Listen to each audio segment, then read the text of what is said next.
Hey guys, this is KSP with Tape, and today you join me in the plain old Kerbal system, just by itself. Psych! There's a bunch more stars now. Yes, today I am looking at a mod called Kerbal Galaxy Revamped. I think it is the spiritual successor to Kerbal Galaxy 2, a mod I looked at a while ago, which is similar to a different mod I looked at a long time before that, which is now my successful video, called Other Solar Systems. And basically, those mods added solar systems and put the Kerbal system, which is our normal system, orbiting the center of the galaxy with the others. This doesn't quite do that. This mod adds a bunch of star systems, a lot more than the others actually, orbiting our sun and our system. And you may be thinking, that's not quite how that works, I don't think. I'm pretty sure in real life we're like in some kind of twirl around our galaxy and a weird gravitational thing. But yeah, they haven't done it like this because it's actually...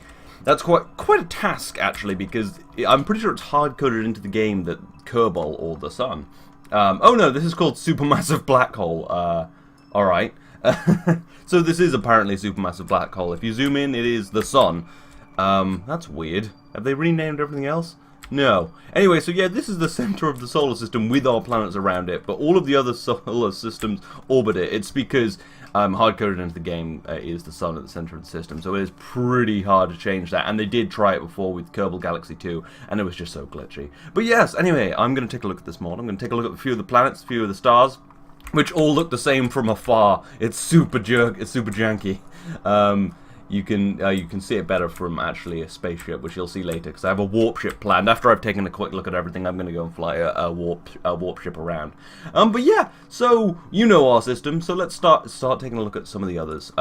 So yeah, I guess if you considered that this was just a supermassive black hole and forgot about the fact that this was a solar system, it would be pretty realistic-ish. But Revamped is the first star, and when you zoom in, is actually, I believe, a red dwarf. If we click on the info page, yes, a relatively large red dwarf. But not large enough to be a red giant, I guess. So yeah, that's just a pretty simple star, and it's got a couple planets orbiting them. I believe all of these stars have planets orbiting them. And the cool thing is they've put in a bunch of little references, like Hoth and I think Man's planet and Miller's planet and Edmund's planet. Wait, was that a thing? I don't know. Very hot. Okay, so this next planet we've got is Sahara, orbiting the whatever this is called. I've totally forgotten. A very hot planet named after the Kerbal god of the sun. Its yellow soil contrasts with its green atmosphere. It's a pretty planet. I think that was in the Kerbal Galaxy 2. Yeah, it is pretty much the same. I think they've just revamped it a bit and made it work more. This next... Ooh, Eden's a cool name for a planet. I'm probably not going to look at all of these planets, by the way, because there's a lot of them. But what's this? Eden is a green dry planet without oxygen in its atmosphere, but when scientists tried to find life on it, they discovered unicellular life under the ice caps of this planet. Interesting. I was always under the impression that life might create oxygen, but that's more plant life, but cells? I'm not entirely sure, actually. I'm not a biologist, but yeah, that's actually a really nice looking planet. I would love to go there. Maybe I will. I would say maybe I'll do a series on this, but I have a gajillion series. Maybe I'll do some one-off videos or some live streams or something. Anyway, let's look at the next star. We'll probably be more brief with the outer stars. But let's first go to here, because this is based on Interstellar, the greatest film of all time. It's probably not the greatest film of all time, but it is amazing. So Gargantuan was actually a black hole. Oh, cool! Fucking shit, look, it's actually... It's got the light rings around. I know it's the sun in the center, but when you zoom in, it's actually a black hole. But yeah, it's got the kind of light rings of light actually orbiting a black hole. I'm not sure that's exactly what that is, but that's always how I've imagined it. And then you've got Miller's planet and Man's planet and... Pantagruel? Was there another star in... Oh yeah, Edmund's planet was right next to the sun, wasn't it? I don't think did they go to Edmund's planet? I'm not sure. I've never seen that in the film. But anyway, let's look at the ones we'll probably recognize. So yeah, this is another whole other system with a black hole in it. Weird. Miller's planet is obviously the oceany one where that guy dies because that dumb bitch is like, but I love him or something. Ugh. That woman sucks in Interstellar. Man's planet, the kind of weird one where we have to go and save Matt Damon again. Fucking hell, Matt Damon, get your shit together. Well, yeah, that actually looks pretty cool. We've spent a lot of money going and saving Matt Damon, I have to say. Alright, so that's the cool little reference there. Is there any... I guess there's probably... I've seen Hoth somewhere, so there must be... I'm going to find Hoth. We've got some kind of star, and Poseidon. Poseidon. Oh, cool. We've got no info on this. Okay. Oh, it's a gas giant. Awesome. Oh, a little blue gas giant. That's pretty cool. And then it's got a moon called Crush. What? What the fuck, bro? It's like half a moon. It's like end of days level shit here. And we've got Crush B. Oh, it's a moon orbiting a moon. I love it when that happens. Oh, no, this is a planet and that's a moon. I get confused. That's outer planets. What is going on here, do you suppose? Is this some kind of TV reference, or... I don't know. Oh, no, that is a moon orbiting a moon. Cool, yeah, because this is the planet. I totally forgot. I forget things very quickly. Oh, and it's got another one. Hypat. There's no info on any of these. I'm just going to glance around these planets and probably exclaim awesomeness at them. Yeah, that looks fine. It's not great. It's an alright planet. Looks kind of ugly. I'm going to start judging them based on their looks. Well, you got to pick a nice looking planet. I think Earth looks pretty cool. Osiris. Osiris is a neutron star. Interesting. Neutron stars are the densest and smallest stars known to exist in the universe. With a radius of only about 30 kilometers, they can have a mass of about 2 times that of Kerbal, which is our sun. So if we zoom right in, we've got this tiny little neutron star. That's cool. That actually is tiny, because you can see this texture is just a bit of a lie, but when you zoom right in, you've got an actual neutron star. Yes, that comes at the end of a star's life, of course. If it doesn't become if it's a massive star that doesn't become a black hole, it becomes a neutron star or something like that. I know it's more complicated than that, but yeah, I remember the first time I did one of these videos and I was like, oh, it's a blue star. That means it must be pretty young. Oh no, it was because there was life on a planet around a blue star. I was like, that seems odd because that star will be young. People were like, well, the blue star isn't a young star. It's just like, well, I was just saying that blue stars burn their fuel very quickly. So yeah, anyway, so basically never say anything. Okay, what do we got here? Ida. Like Idaho? Just a bit of a random planet with no description. You're not giving me much video to make, man. Still cool that there's a neutron star. And then a bit of a planet. Surely has to supernova first, so these planets will be fucked. Oh wow, I love planets with rings. Oh, look at that. I wonder if they're perfectly thin. That's terrible. But still, obviously, what are they going to model a shit? Oh no, they're not. I can't find it where it totally disappears. Oh, I love planets with rings. It's called Isis. Oh shit. Oh, don't get too close. It'll murder you. Okay, that's Rocco, bitch. That's no explanation, just a weird-looking planet. And Volca. Yeah, these kind of look janky, but alright. I'm just gonna kind of sprint through the rest of the stars. I think we've done most of them. Yeah, we got time. Yeah, I've got like 4 left. Hopefully there won't be too many things around. Okay, a small yellow-white star. Abaddon? Yeah, Abaddon is relatively similar to Kerbal. Yeah, it looks pretty much the same. It's almost like used the exact same texture. And then you've got Violetta. Shit, now they've all got descriptions. I should have seen these first. Well, whatever. When scientists has first discovered this planet, they thought that it is more one analog of Planet Eve, which they find near other stars every day, but later spectral analyzing has shown that on this planet there is oxygen, and the purple is likely to cause single-celled purple algae floating in the atmosphere. Okay, so I'm thinking that may have been translated poorly, but yeah, this looks pretty cool. Apparently, this is an oxygen-rich planet with purple algae, which is mad awesome. And there's like it's interesting that there's ice caps, but then a bunch of pools of water which aren't ice. It's almost like this was procedurally generated without enough thought. But this is cool. It's like all these little water pools. Oh my god! I'm thinking some kind of space war series after Fall of Kerbin on here. We got icy, no description. Good, don't want to read it. Little moon. Oh, it's a binary planet, I think. This dry planet has no signs of life, but its atmosphere contains oxygen. That is really strange. Oh yeah, that's what everyone was coming to sing on the last video. It's like, wait, if it has oxygen, doesn't it have life? Because oxygen is produced by life? I'm not sure though. Yeah, it looks kind of like a binary planet actually. I mean, the moon's massive. All right, moving on. We've got to get through this quickish. We got Nyx, the next planet. Oh, that's what I was looking at. All right, we got Aphrodite is Valentina's favorite planet because she very like pink color. She very like pink color. Maybe we'll take Valentina here then. Yeah, cool, big ocean on the top, nice, bit of an ocean cap, I guess. Land on the bottom. But you could write some interesting sci-fi about how everyone lives on the coast, and then, I don't know, whenever I see something like that, I'm like, I want to write a sci-fi novel, and then I realize I'm not a writer. Oh, blue star, woo! One of the largest known. Oblong is a beautiful blue star, yes, one of the biggest stars. Someone commented also that blue stars are neutron stars. Nope, just big stars. We've got Aeon, a very large gas giant similar to brown dwarf.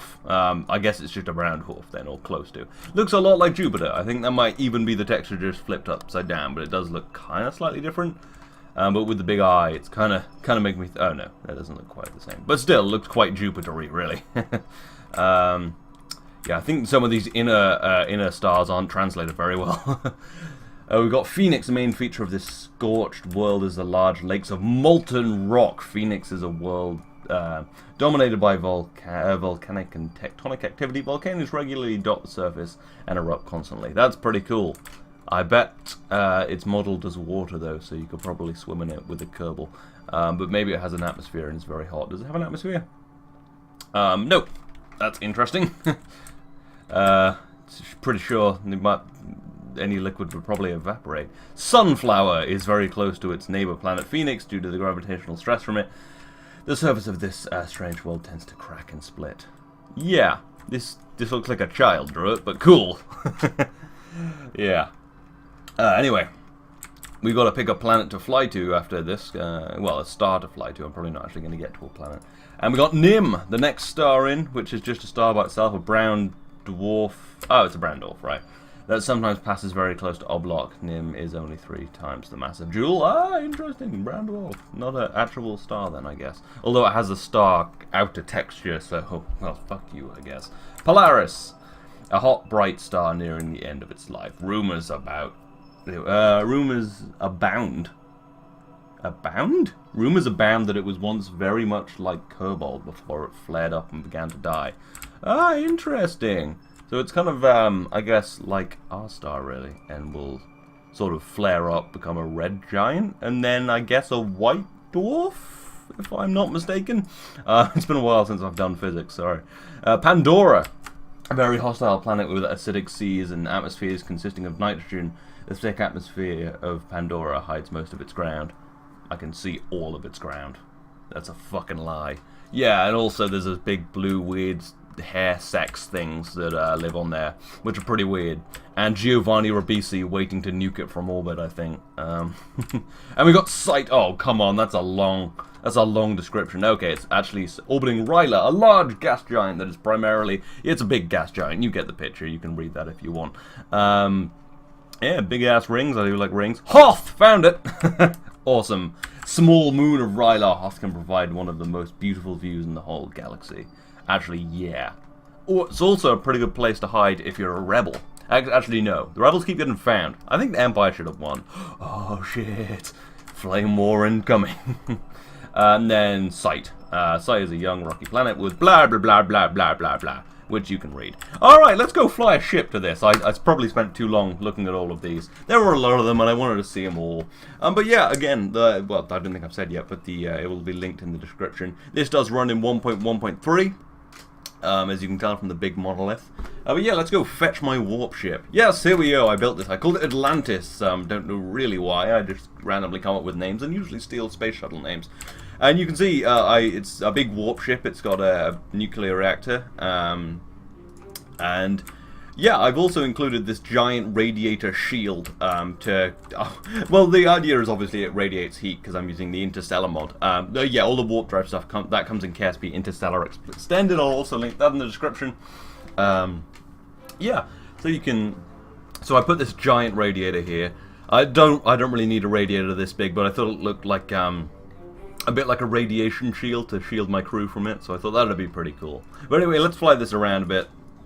Go see some of those stars up close, and I'm not going to bother landing on any of them. I just thought it would be fun to, you know, warp around and show you the kind of mods you need. Yeah, I spent about an hour trying to figure out, because I haven't used this mod in so long, the Interstellar mod, how to get my... Oh, shit. Oh, God. How many... trying to figure out how many zeros I need. I think it's that many. Basically, you have to be pretty far away from the planet to get the best kind of efficiency out of your warp drive. Well, efficiency? It's just easier to use it. You need less power to get it started. But yeah, I'm using HyperEdit to get it into orbit, obviously, because I don't have time to launch this. But yeah, I spent a while trying to figure out how to do this, and it turns out it's just easier to fire up your warp drive if you're really far away from the planet. So what I got here is a advanced charged particle electric generator, which pretty much just creates electrical energy out of charged particles.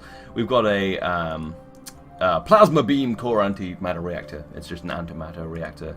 We've got the big ass powerful DT Vista engine for actually moving around, and the biggest warp drive you can get, and a bunch of liquid hydrogen and liquid deuterium for my engine. And then we've got a bunch of crew modules up front. The idea is that you could spin this and you'd have artificial gravity in these. Although that'd be super disorientating. That's the main problem with artificial gravity, is you have to spin it quite fast for if it's a small ring. But yeah, but if you spin it really fast and you're close to Earth, it's really disorientating. So you kind of need a really big ring for a good artificial gravity system, which is why it's so expensive and why it's probably not a great idea to use it going to Mars, unless, I guess. Well, it wouldn't be so much of a problem out near the sun, unless you could see the sun, I guess. Anyway, so where shall we go? We got our nearest planet, but I think was Polaris the one with Hoth? Because if it is, then I'm going to Hoth.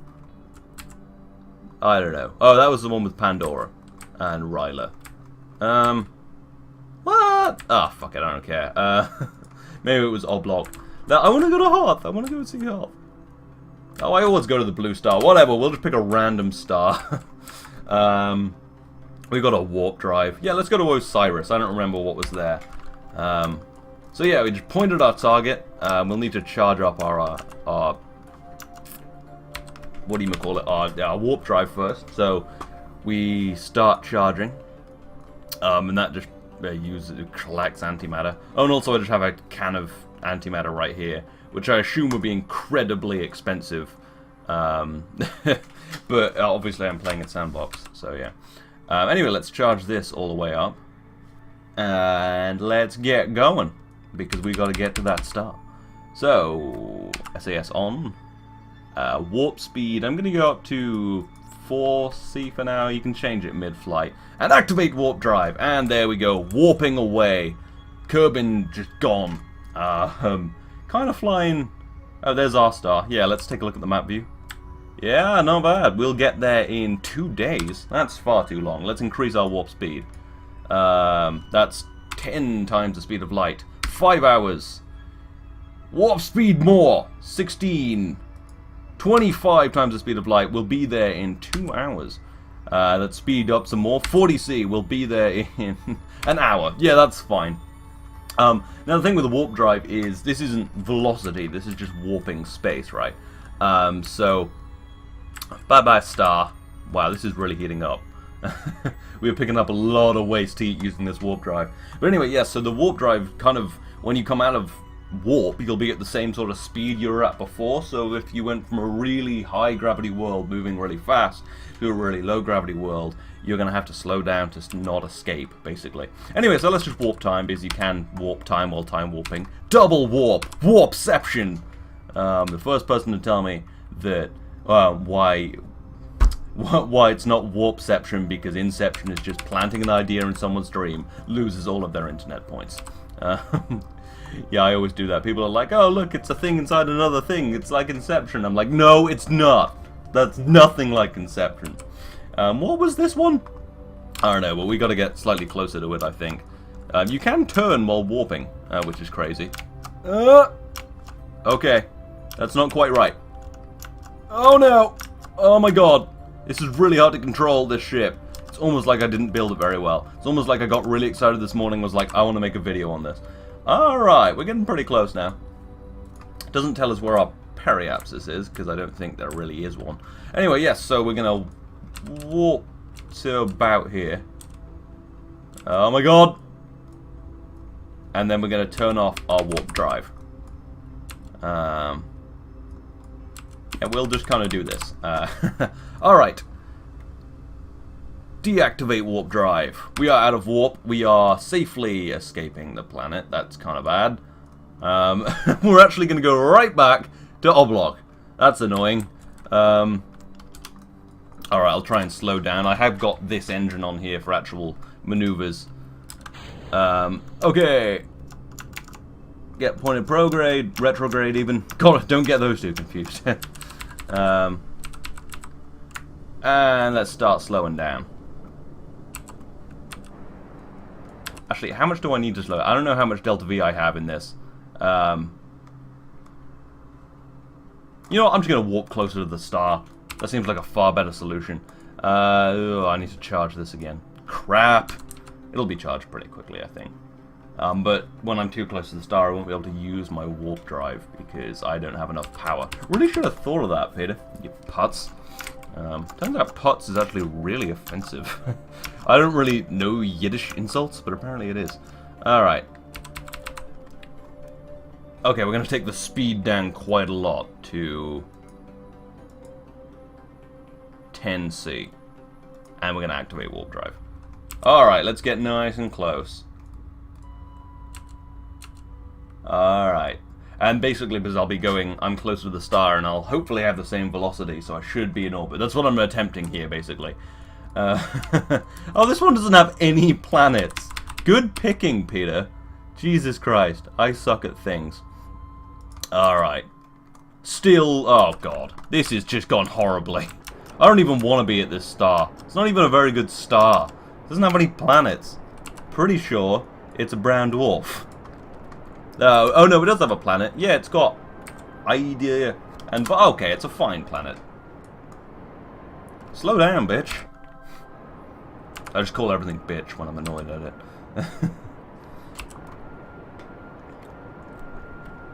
I think I might actually still be in orbit of the supermassive black hole. That's the issue, is I'm actually Oblok periapsis. What? Where's Oblok? What are you talking about? None of this makes any sense. Apparently I'm in the sphere of influence of Oblok. So yeah, it's still a little glitchy, but I'm going to leave this here, because it's been a really long video already. Anyway, I hope you've enjoyed this. I hope you think this looks cool. I think it does. I'm not sure what this is about.